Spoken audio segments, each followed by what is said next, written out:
Ke letsatsi la bobedi la dithetso tsa dikhuduego tsa selegae tse di padimotseng naga. Dithetso di lebile segolobogolo kwa bokone ba Durban go akaretsa Phoenix kwa matshelo a batho ba ba fetang 30 a neng a lobiwa.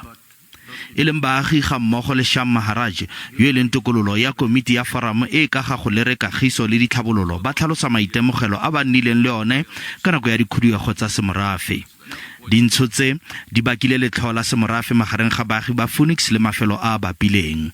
Fa a ne a bolela kwa dithetsong, Maharaj a re go kgothoswa ga marekelo kwa marekelong magolo a Southgate a dirile gore baagi ba ipope digongwana go ka sireletsa dithoto le madirelo.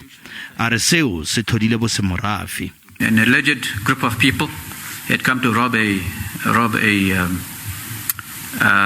bottle store, not near my house, but another part of Phoenix. And the vigilante group caught those people and burned that combi down. And you could see people on the floor, somebody being shot. Commissioner ene ya botsa Maharaj ka palo ya batho ba ba bolailweng kwa Phoenix ka nako ya dikhuduego gore a e ka kaiwa jaaka matlhotlhapelo. Maharaj o arabile ka gore nya karabo ya gagwe e ne ya shakgatsa mamalapa. Mongwe wa dipaki go tswa go Bambai e leng Chris Biela o ne a gopola ka mo a swamogileng ka la mmutla fa ne a tshaba go tlhaselwa ke setlhopha sa banna ba ma-India.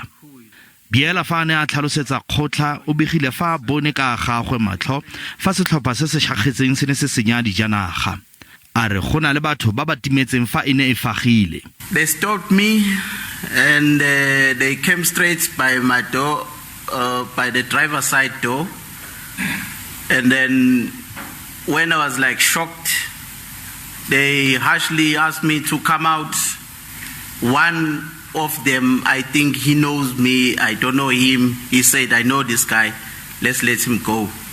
That is how I escaped. Dithetso di tlile go tswelela mo dibekeng di le 3 ka fa go jelengwe monna Stilo ibile e le moeledi Andre Gom a re commissione e tla tshwanela ke go ntsha makwalo a gapeletsang bao ba sa ikaelelang go neela ka bopaki go tla go paka.